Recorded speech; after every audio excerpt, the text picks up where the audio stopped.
This episode of Seniors Today is brought to you in part by Fairway Independent Mortgage Corporation.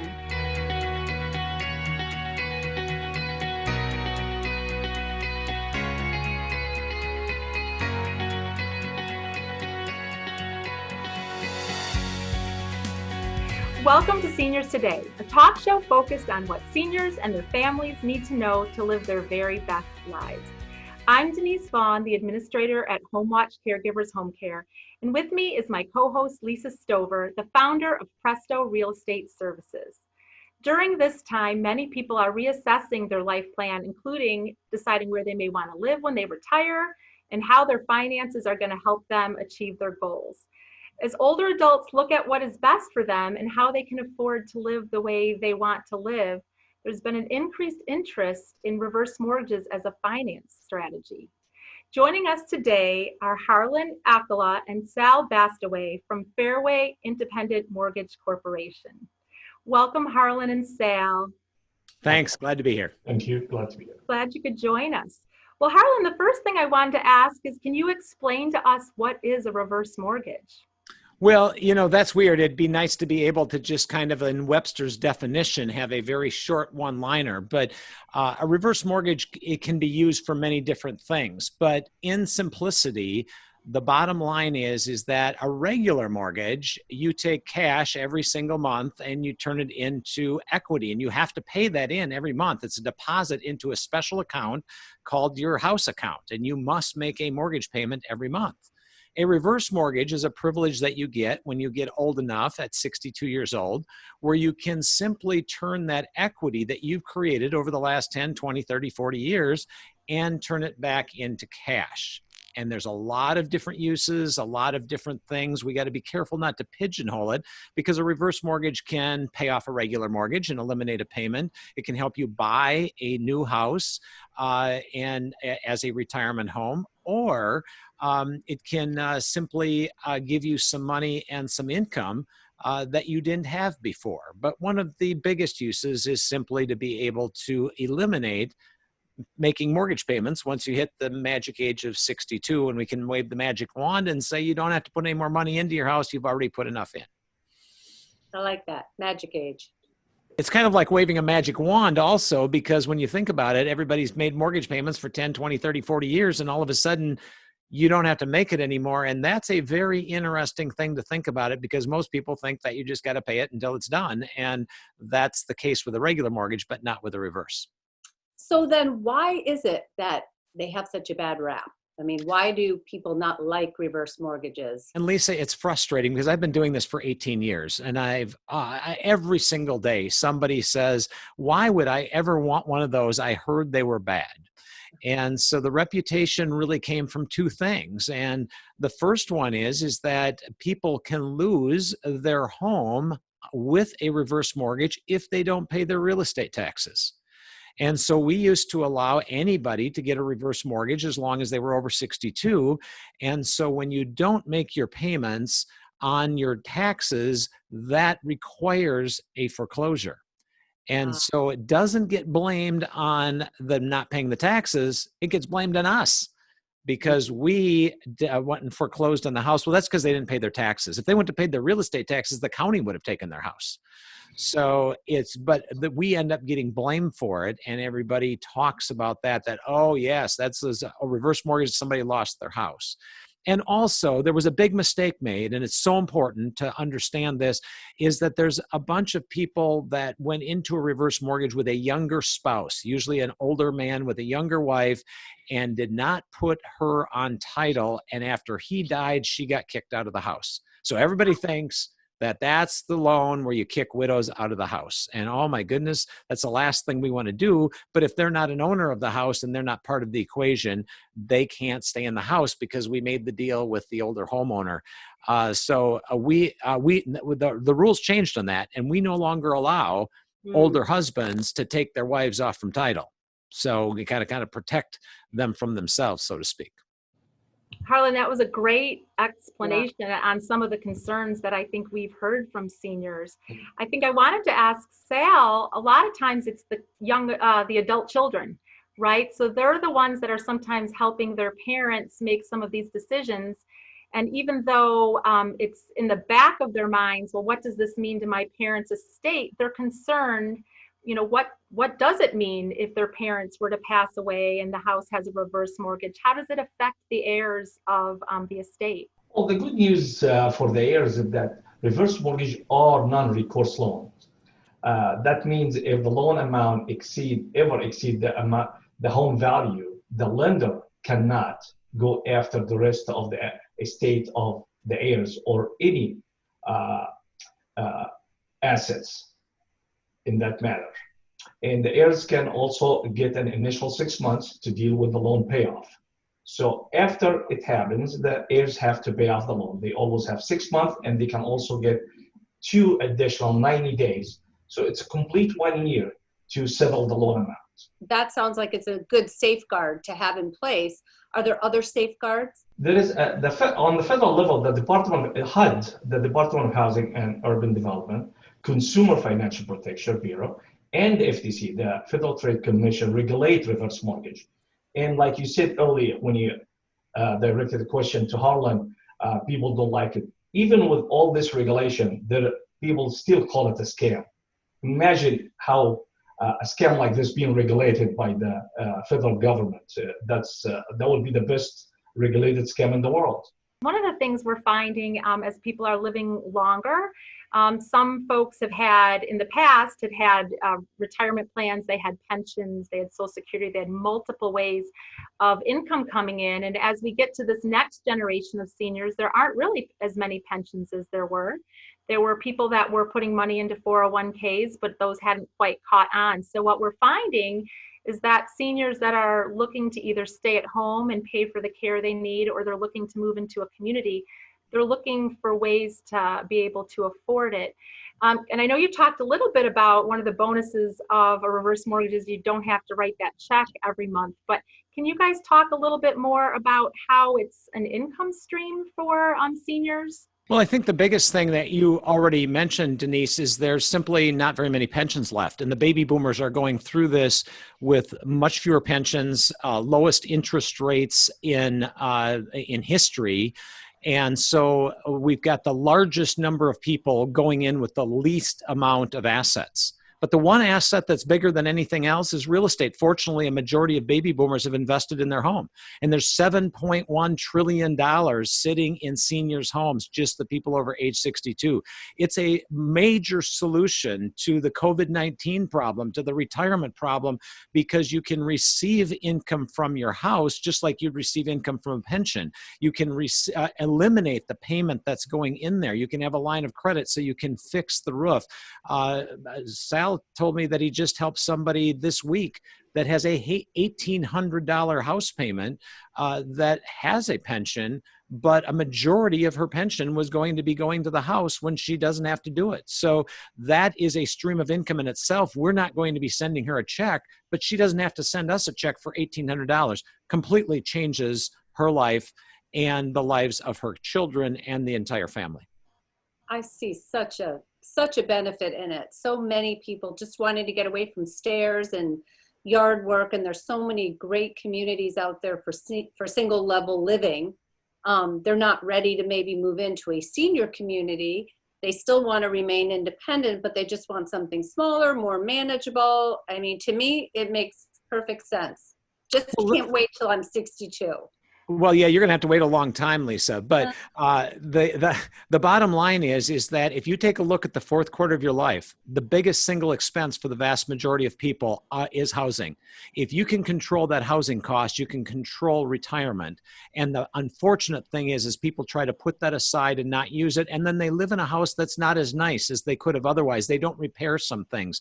They don't get to go and enjoy vacations and everything else. That is really too bad, because all that money sits there and then it gets passed on to the kids who don't even really want it and wish their parents would have enjoyed it a little bit more along the way. And all the assets that they didn't use sometimes go to the kids. So usually the kids are better off. My kids are perfectly happy with me doing a reverse mortgage because they know that I'm going to take them on vacation more and spend more on the grandkids. Right. We even say that to our kids' grandparents is, spend it on us now so we can, have good memories with you. A lot of seniors don't realize they can buy a new home on a reverse mortgage and almost pay like almost half the price. Yeah. They can get the home they want. Instead of downsizing just on the price, they can get the home they like in an area where their grandchildren live, and they only can pay about 50%, and the rest of the loan will be on a reverse mortgage. We can get more information if they go to our website, which is going to be on NCTV 17 site. They will say they can get a free book. They can log in and they will get a free book that explains everything about reverse mortgage. Oh, that's and perfect. Also it will have our contact. We are, remember, the lender have to be an FHA approved lender to do reverse mortgage, and we are an FHA approved lender. So we will be able to answer all their questions on the phone. We'll email them what they need. We'll also mail them books if they need a certain book. And there's also a lot of financial advisors book we have that we can send to them that will help them out make a decision. It's great that there's resources, because I think one of the things we notice with some of our seniors is that processes that are difficult, they sometimes put off and are afraid. I mean, they may be worried they don't even have the documents that they need. They've been living in their current house for 40 years and they're thinking, okay, how do I find all of these things? I think, Harlan, can you just talk a little bit about what the process would be? What kinds of things do people need to have ready if they do want to pursue a reverse mortgage for their financing? Yeah, it's not very complicated. It only takes 3 or 4 weeks. But the important thing is to identify what their needs and goals are. And once that's identified, there's reverse mortgage planners like Sal that sit down and go through the process. But the big thing is in their mind going through this. And the book that Sal mentioned that I had written a couple of years ago is called, it's the Cinderella story. And it's kind of a fun story to read, actually. It's not as exciting as a novel, but basically goes through, which is the book that is going to be on the website and available for people to get for free, is simply to go through and think about what it is before they actually make the decision. It's not one big decision. It's a whole bunch of little decisions. And if they just inform themselves and go through it from there, that's where it starts. And it ends up being a situation that, quite frankly, is very smooth after that. And it's kind of fun. You don't have to do something to your house, or you don't have to do anything before you actually sit down and go through things with a planner and say, how is this going to work? How would this benefit me? And that, of course, costs nothing. It's kind of like the book. The book doesn't cost anything either. And there's really cool chapters in there. One is called Drug, Sex, and Reverse Mortgages. That's kind of interesting. And then there's the 3 buckets. And then the interesting one is the HUD, the fairy godmother. And then we've even got one about the bear in the closet. So we try to make it interesting and fun, and not just something that is kind of boring to read. Oh my gosh, I love the titles of your chapters. It makes me really want to continue to learn more about reverse mortgages, and I wish we had a little bit more time. You've both been so informative. Thank you, Harlan. Thank you, Sal, for joining us. I have to take a short break, but we really appreciate you being with us. Thank you. Thanks so much. Great to see you both. Thank you. This episode of Seniors Today is brought to you in part by Fairway Independent Mortgage Corporation.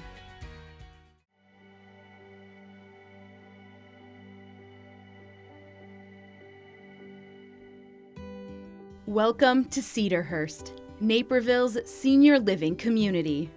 We started Cedarhurst of Naperville to provide truly person-directed care. We take the time to know and work with each resident as an individual and to provide them with care that's as unique as they are, whether it's assisted living or memory care. We are one big family, from our employees to our management team, to our health providers, to folks in our home office. We value the connection with each other, and we value getting to know each other on a personal level. So I think the residents would tell you that it feels like family and as much as home as possible. Our caring, compassionate staff, first-rate amenities, beautiful environment, and welcoming, supportive atmosphere make Cedarhurst a secure, enriching place to live. We truly get to know our residents. We bring them in. They're not just a resident, they are part of our Cedarhurst family. We want to know everything we can about them so that we can tailor their day and other residents' day specifically to them. In all of our communities, we are committed to protecting the safety and well-being of our residents, their families, our guests, and our employees. To stay ahead of the spread of COVID-19, we continue to take proactive, preventative steps. Rest assured, we are vigilantly monitoring all developments and stand ready to adjust and implement new measures.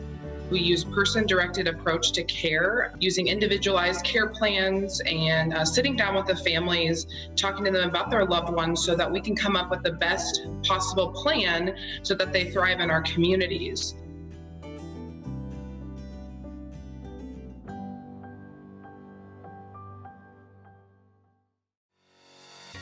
Welcome back to Seniors Today. I'm Denise Vaughn, the administrator at HomeWatch Caregivers Home Care, and with me is my co-host, Lisa Stover, the founder of Presto Real Estate Services. Well, according to AARP, about 90% of seniors want to age in place and stay at home. That's not always possible and not always something that will work for the family. What we want to learn is how seniors make their decision and what it's like, especially now with the COVID pandemic, and making that decision and what it may be like living in a community right now. So joining us are Andy Sharkey and Tom Bucco. Andy is a current resident of a community, and he's also a recent widower. Him and his wife, Angela, decided last year to move from their 3-bedroom home to a 2-bedroom apartment at Brookdale, and Angela recently passed away. Tom is the next of kin, a caregiver, and a super nephew to both his aunt and his uncle, who were both living independent of each other. Health concerns and aging led Tom to find senior housing for his family members. Welcome, Andy and Tom, to our show. We're so glad you could join us. Well, thank you. And Andy, I just wanted to say thank you for being with us, and I'm so sorry about the loss of Angela. I know that that was an important part of your decision, and I think your story would be really helpful to a lot of people who may be in a similar situation. Can you share how you decided to downsize and start looking at a community? It actually, I was thinking about this. It actually was a kind of a combination of two things. Well, as you mentioned, so many folks, and we were that way, that we always thought that we would spend our, quote, last days in the residence that we were in. It wasn't a real super large dwelling. We've been there for 30 years. It met our needs.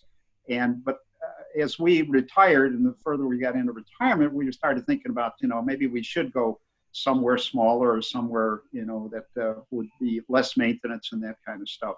But then combination with that, in December of 17, we received a diagnosis of a terminal lung cancer. And I can always remember the doctor saying that it is treatable but not curable. And those phrases were to haunt me for the next 2 years. But what essentially it meant was that Ange was going to be on a journey now for 2 years treating that cancer.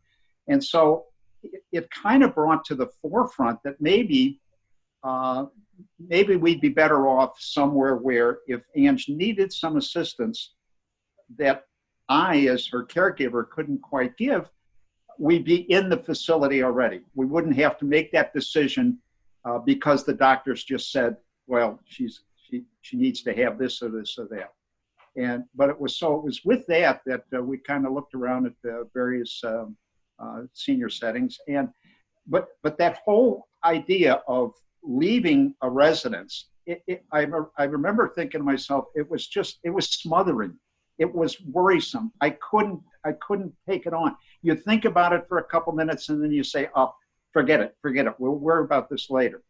And it wasn't until we started working with the senior living community that we're in right now, and I asked the question about, is there someone or is there something that can assist with the steps in this? And that's when we were introduced to Lisa. And it's with Lisa that I found out that, wait a minute, don't look at this as a big move or that. let's look at it in steps. Let's break it down. Let's look at each of the steps, and in the end, you will have been moved from your existing home, and you'll be in your new residence. And I sat back, and it was like two weights being taken off my shoulders. I thought, that's right. Wait a minute.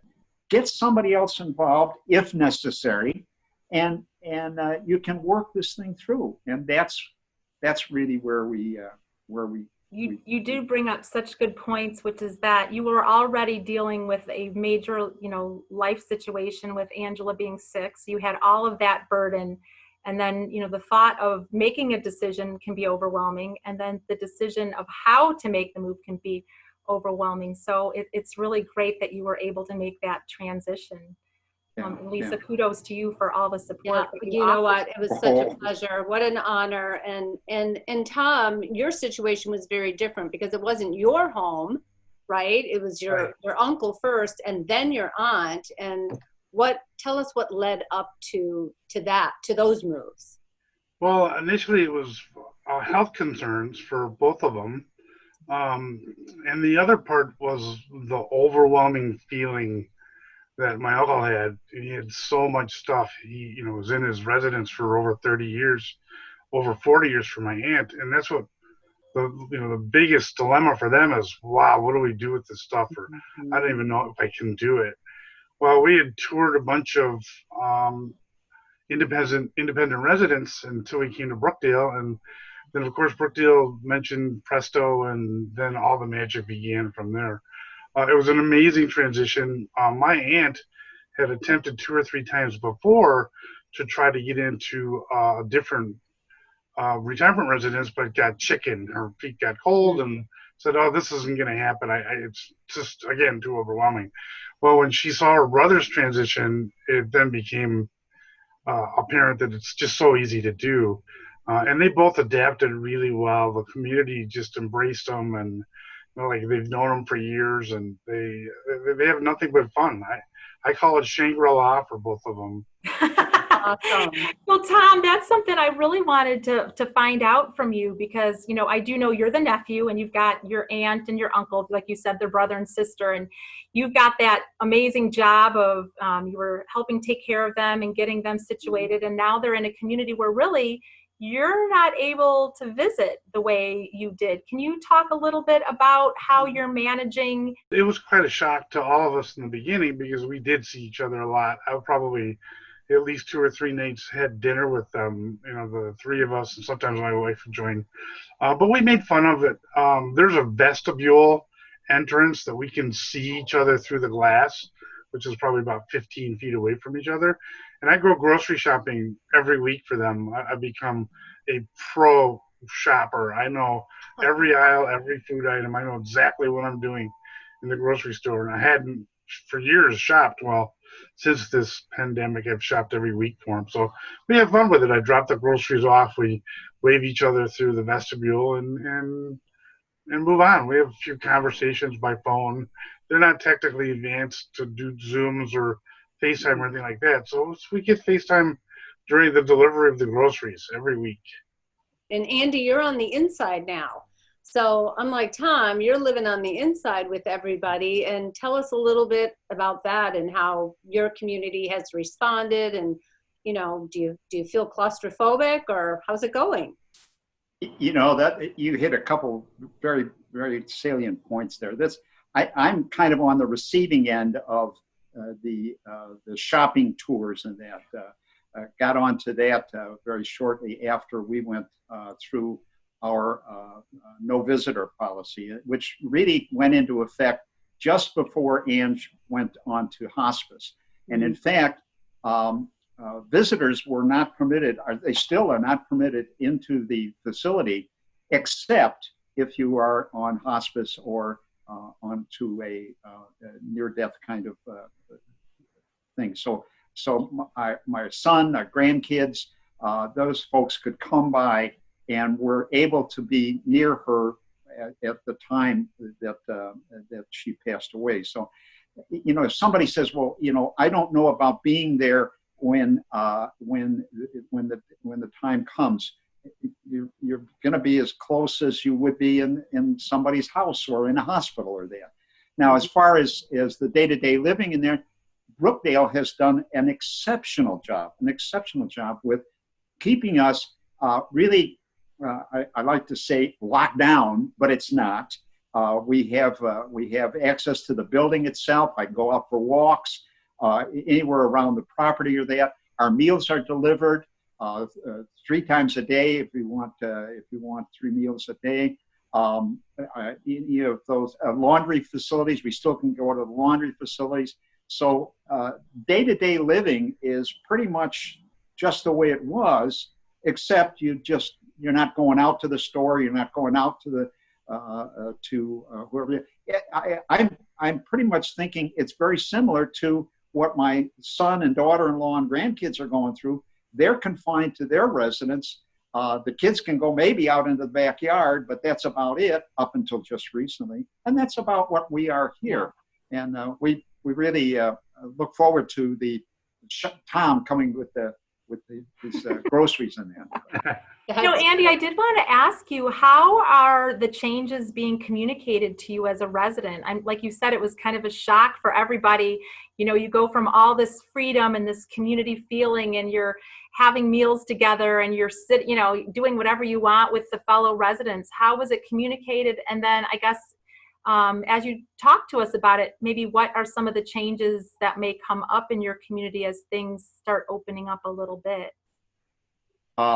Actually, they communicated all the changes daily when necessary in writing. We got it in our little in-house mailboxes, very detailed, each step along the way, warnings about when certain things would be into place. For instance, initially, we could go in and out to doctor's appointments and things of that sort. But then very quickly, they realized that if somebody leaves the facility and goes somewhere where there are other people around, people who may be passing it inadvertently or unintentionally passing that when that individual comes back into the facility, their temperature is taken and they go on to a 14-day quarantine in their apartment. So you don't go outside of the apartment. They take care of your laundry. They'll bring you your mail, things of that sort. So you're just kind of confined to the apartment. But again, your meals are delivered. You can make phone calls. You can do Zoom. You can do FaceTime. Those kinds of things. And at each step of the way, that's really been about the only change that has been. And I notice I see residents every now and then. I haven't seen them for a while, and I might see them in the hall when I'm going down to check mail or something. Well, where have you been? Oh, I had to go out to a doctor's appointment, so I was on quarantine for 14 days, meaning they were just in their apartment. But, and you asked the question about what's coming. That's what I want to know. Well, it sounds like a luxury hotel. It sounds like you're getting room service, and I kind of like that idea myself. Mm-hmm. Right? Lisa and Denise and Tom, I've been kiddingly saying that it's a good thing that I'm here with Ange passing away, because if I was in a residence, I don't cook. I'd have been starving to death. So, you guys timed it perfectly. God love her. I'll tell you the story sometime about it, but I always contend that the reason we're here is not because Ange needed to be here. I think because she wanted to make sure that I was in a place that when she wasn't around, that I was comfortable. Well, you are doing fabulous. And I think I have said this to you every time I've ever talked to you both. I could talk to you guys forever, but we're out of time. So we're going to have to say goodbye. But thank you, Tom. Thank you, Andy. Thank you. Thank you, Lisa, for always doing such a great job, even on these Zooms. And thank you to our audience for being with us today at Seniors Today.